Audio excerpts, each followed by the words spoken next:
कराची में मुस्तफा आमिर के अगवा और कत्ल केस में बड़ी पेशरफ। कत्ल वारदात में मुलविस मुलजिम अरमगान और शिराज गिरफ्तार। मुस्तफा आमिर 6 जनवरी की रात अरमान के घर आया, जहां झगड़ा हुआ। लड़ाई के दौरान मुस्तफा आमिर को अरमगान और शिराज ने फायरिंग करके कत्ल किया। मुस्तफा आमिर, अरमगान और शिराज करीबी दोस्त थे। दोनों में लड़ाई किस वजह से हुई, तफ्तीश में सामने आ जाएगा। लाश ठिकाने लगाने के लिए हब के इलाके का इंतखाब किया गया। मुस्तफा आमिर की लाश को गाड़ी समेत जलाया गया। हब के इलाके दराजी पुलिस स्टेशन के करीब से जली गाड़ी मिली। लाश को लावारिस समझकर तदफीन कर दी गई थी। DNA के जरिए मजीद तस्दीक की जाएगी। अरमगान के घर से मकतूल का मोबाइल रिकवर किया। मुलजिम अरमगान से 64 लैपटॉप रिकवर किए गए। मुलजिम शिराज ने पूरी वारदात का एतराफ़ किया। कत्ल वाक़या भी बयान किया।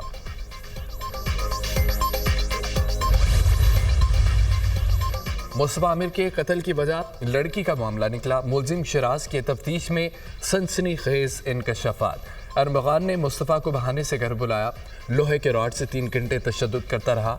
अरमगान ने नींद बेहोशी के बाद मुस्तफा के मुंह पर टेप लगा दी। मुस्तफा की गाड़ी में हमदर्द चौकी से हब पहुंचे। हब दराजी से 2 किलोमीटर दूर पहाड़ी के करीब गाड़ी रोकी। कार की डिग्गी खोली तो मुस्तफा जिंदा था। अरमगान ने पेट्रोल छिड़ककर गाड़ी को आग लगा दी। आग लगने के बाद 3 घंटे पैदल चलते रहे। मुलजिम शिराज का बयान।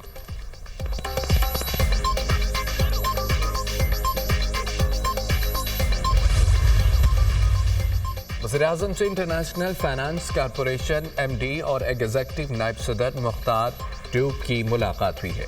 पाकिस्तान में IFC के जारी और मुमकिना और मुतवक्किल इक़दामात पर तबादला ख्याल। वज़ीर-ए-आज़म की पाकिस्तान में निजी सरमायाकारी को फ़रोग़ देने में IFC के किरदार की तारीफ़। वज़ीर-ए-आज़म ने वर्ल्ड बैंक ग्रुप की जानिब से 10 साला कंट्री पार्टनरशिप फ्रेमवर्क के अजरा को सराहा। वज़ीर-ए-आज़म का बरामदात के जरिए मुल्क की तरक्की पर तवज्जो देने पर जोर। IDA और IBRD के जरिए $20 अरब का आसान शराइत का कर्जा शामिल होगा। IFC पाकिस्तान में निजी शोबे की सरमायाकारी को फ़रोग़ देने के लिए मज़ीद $20 अरब इकट्ठा करेगा। ट्रंप मोदी अलामिये में पाकिस्तान का हवाला गुमराह कुन है। पाकिस्तान ने अलामिये को एक तरफा, हैरान कुन और सफारती इक़्तिदार के मुनाफी करार दे दिया। इंडो अमरीका मुश्तरका बयान को मुस्तरद करते हैं। भारत अमरीका मुश्तरका बयान गलत और बेबुनियाद है। दहशत गर्दी के खिलाफ पाक अमरीका ताउन के बावजूद मुश्तरका एलामिये में ऐसा हवाला आ जाना हैरान कुन है। दहशत गर्दी से मुतासरा पाकिस्तान दुनिया में अमन इस्तेहकाम के फ़रोग़ का ख्वाह है। मुश्तरका बयान में ऐसे हवाले को शामिल कराकर भारत दहशत गर्दी की सरपरस्ती, महफूज पनागाहों और अपनी सरहदों से बाहर निकलकर मावराए अदालत कत्ल की वारदातों पर पर्दा नहीं डाल सकता। मुश्तरका बयान भारत की जानिब से अवामी हकूक़ की पामाली का जवाब देने में नाकाम रहा। तर्जुमान दफ्तर ख़ारजा शफ़क़त अली ख़ान की प्रेस ब्रीफिंग। पाकिस्तान का भारत को जदीद टेक्नोलॉजी वाले हथियारों की फराहमी पर शदीद तशवीश का इज़हार। इससे जनूबी एशिया के अमन में अदम तवाज़ुन पैदा होगा। इसराइली वज़ीर-ए-आज़म का हालिया बयान काबिल मुसम्मत है। पाकिस्तान सऊदी अरब के साथ मुकम्मल यकजहती का इज़हार करता है। PTI की जानिब से IMF को डोज़ियर अफसोसनाक, पाकिस्तान के IMF के साथ अच्छे मामलात हैं। तर्जुमान दफ्तर ख़ारजा। स्मार्ट एग्री फार्म ज़राअत की तरक्की का ज़ामिन।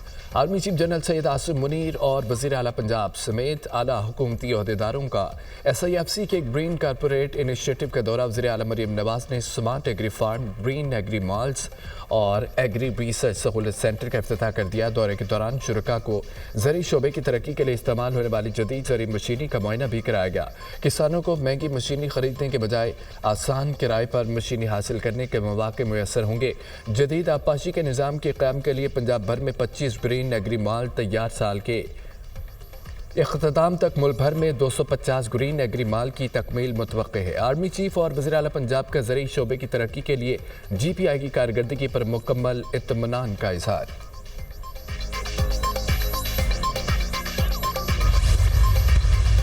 सबसे ज़्यादा जो इंटरनेशनल सिम्स यूज़ हो रही हैं वो इंग्लैंड की हैं, UK की हैं। जो क्रिमिनल है वो अपनी शख्सियत को छुपाने के लिए, अपने ट्रेसेस को छुपाने के लिए इनको इस्तेमाल करते हैं। तमाम शहरों में हमने इन पे क्रैकडाउन किया। उस क्रैकडाउन के नतीजे में 44 बंदे, 44 एक्यूज़ जो हैं उनको हमने अरेस्ट किया। पाकिस्तान में सबसे ज़्यादा बरतानिया की सिमें गैर कानूनी इस्तेमाल हो रही हैं। मुजरिम अपनी शनाख्त को छुपाने के लिए गैर मुल्की सिमें इस्तेमाल करते हैं। अब तक 1000 से ज़ायद सिमें बरामद कर चुके हैं। गैर मुल्की सिमें पाकिस्तान की सलामती सिक्योरिटी के लिए बहुत बड़ा ख़तरा बन चुकी हैं।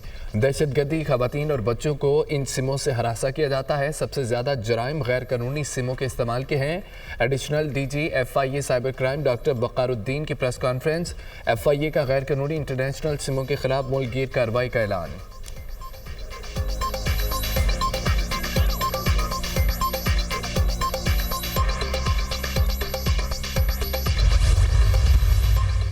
अगर हुकूमत की तरफ से रेफरेंस आया तो क्या होगा? जस्टिस मंसूर अली शाह से सहाफ़ी का सवाल। जब रेफरेंस आएगा तो देखा जाएगा। ऊपर अल्लाह ताला देख रहा है। कुछ गलत नहीं किया तो डरना किस बात का? डरे तो वो जिसने कुछ किया हो। किसी से कोई ज़ाती इख्तलाफ नहीं। मुकदमात की शरह देख लें। किसके कितने फैसले हैं सब वेबसाइट पर पड़े हैं। जस्टिस मंसूर अली शाह का जवाब।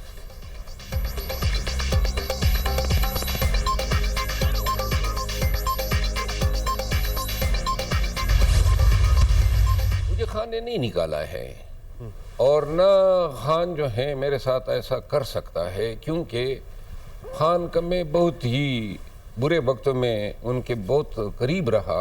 मुझे पता है किस शख्स ने पहुंचाई है और क्यों पहुंचाई। कौन सा शख्स है? वो एक वकील है लाहौर से, सलमान अकरम राजा साहब एंड पार्टी। इन साजिशों का शायद हतमी नतीजा यही होगा कि पार्टी को मजीद कमजोर किया जा सके। सलमान अकरम राजा एंड पार्टी ने मुझे गिराया। मेरे खिलाफ साजिश हुई जिसमें सिक्योरिटी जनरल का भी किरदार था। मेरा मौक़िफ़ सुने बगैर फैसला अंधेर नगरी है। पार्टी में मेरी मकबूलियत से लोग हसद करते हैं। जेल में लोग जाकर बानी के कान भरते हैं। पार्टी को भी नहीं पता मुझे क्यों निकाला। 26वीं तरमीम में जिन्होंने ज़मीर बेचा उनको तो नहीं निकाला गया। तरमीम के दौरान सब MNAs को 2-2 अरब रुपए की ऑफ़र थी।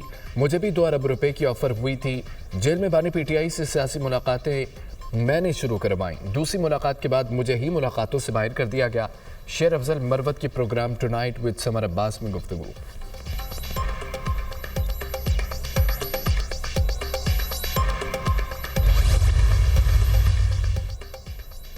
इस्लामाबाद में जजेस की सीनियरिटी का मसला है। इसमें से सियासत की बू आ रही है।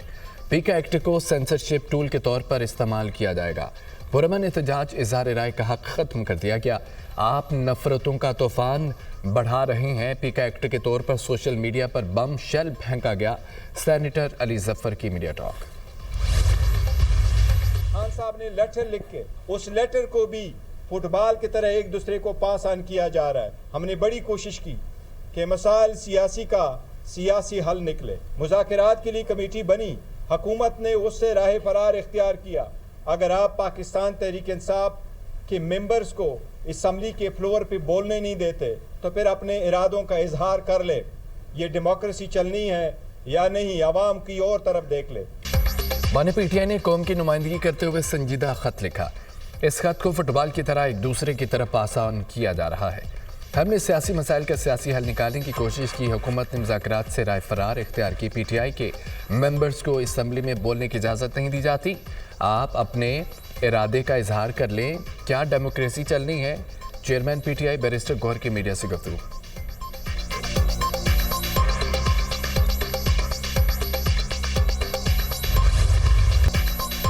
बानी PTI का खत तरले करने की आखिरी हद है। अगर खत वसूल करिंदा नहीं पड़ेंगे तो वज़ीर आज़म भी नहीं पड़ेंगे। बानी PTI और उनके हवारियों की हरकतों से परेशान हो कि आखिर उनका एजेंडा क्या है। पूरी दुनिया में टैरिफ की बात हो रही है। उनके हालात देख लें। उमर अयूब IMF को ख़त लिख रहे हैं। स्पीकर पंजाब असम्बली मलिक अहमद खान की मीडिया से गुफ्तगू।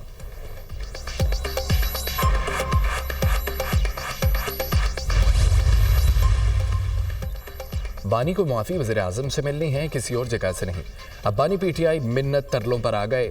बानी PTI ने मुल्की सालमियत पर हमले किए। बानी पहले कौम से माफ़ी मांगे। ये खतूत के ज़रिए दोबारा फ़ौज पर हमला आवर हैं। उनके हैंडलर्स ने उनको खतूत लिखने की लाइन दी है। बानी PTI और उनके हैंडलर्स कामयाब नहीं होंगे। किसी को मुल्की मफादात के खिलाफ काम करने की इजाज़त नहीं दी जा सकती। नून लीगी रहनुमा हनीफ अब्बासी की मीडिया से गुफ्तगू। PTI वालों को अडाला जेल से ऑर्डर आया हुआ है। ये असम्बली में आते हैं, एजेंडे की कापियाँ फाड़ देते हैं। ये किसी अवामी इशूज़ पर बात नहीं करते, सिर्फ बानी की बात करते हैं। पार्लियामेंट में अवामी इशूज़ पर बात होनी चाहिए। PTI को अवामी मसाइल के हल में कोई दिलचस्पी नहीं। बिलाल अजहर कियानी।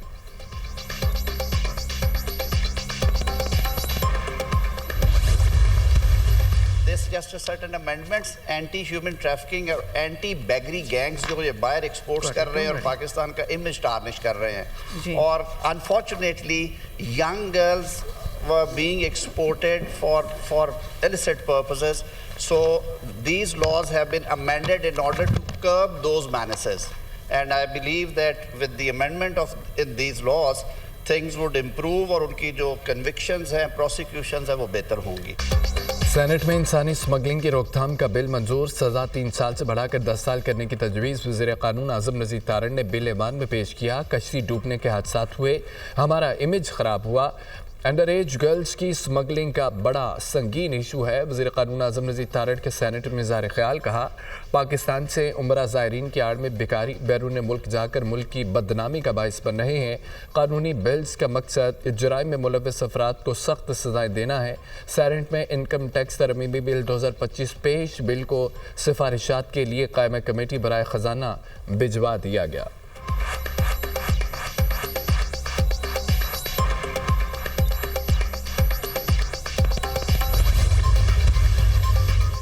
मुल्क में 2018 में तब्दीली लाई गई, पाकिस्तान की तरक्की का 4 साल में बेड़ा गर्क हो गया। इस लीडर को चोर डाकू की ही तस्वीर आती थी। सबसे बड़ा डाकू वो खुद था। 190 मिलियन पाउंड बरतानिया ने पाकिस्तान को दिए, उसने बदले में फ़ायदा लिया।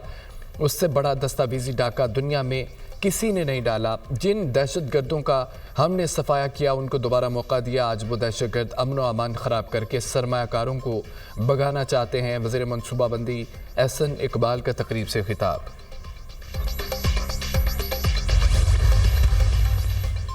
अमन दुश्मनों का बलूचिस्तान में फिर वार। हरनाई की तहसील शाहरक में गाड़ी के करीब धमाके में 11 अफराद जाम बहक, 6 जख्मी हो गए। धमाका कोयले की कान में काम करने वाले मजदूरों की गाड़ी के करीब हुआ। जख्मी और जाम बहक अफराद की लाशें अस्पताल मुंतकिल। सदर और वज़ीर आज़म की शाहरक में धमाके की मजम्मत, दहशतगर्दी के खात्मे तक कोशिशें जारी रखने के अज़्म का अदा। वज़ीर दाखिला मोहसिन नकवी की भी मजदूरों की गाड़ी पर धमाके की शदीद मसम्मत, लवाहिकीन से दिली हमदर्दी और ताज़ियत का इजहार। मोहसिन नकवी ने कहा कि मासूम लोगों को निशाना बनाने वाले दरिंदे किसी रियायत के मुस्तहिक नहीं।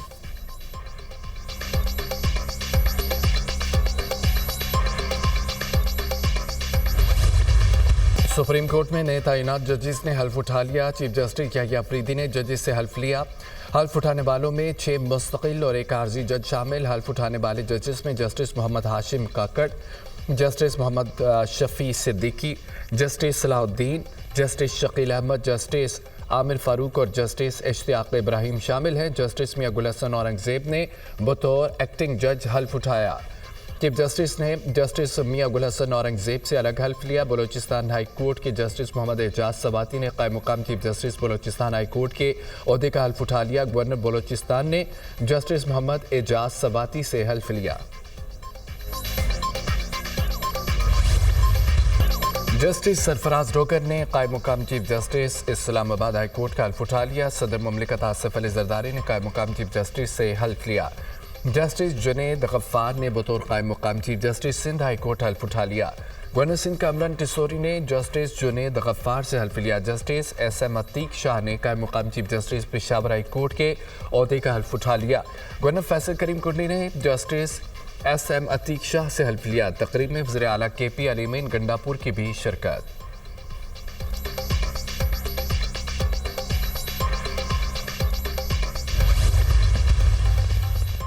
चीफ जस्टिस पाकिस्तान का लाहौर हाई कोर्ट में 4 खाली असामियां पुर करने का फैसला।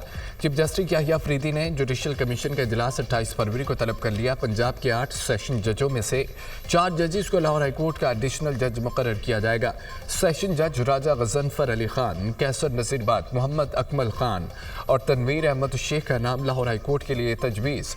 सेशन जज जजीला असलम, तारिक महमूद बाजवा, सेशन जज शाहिदा सईद और अबहर गुल खान का नाम भी तजवीज़।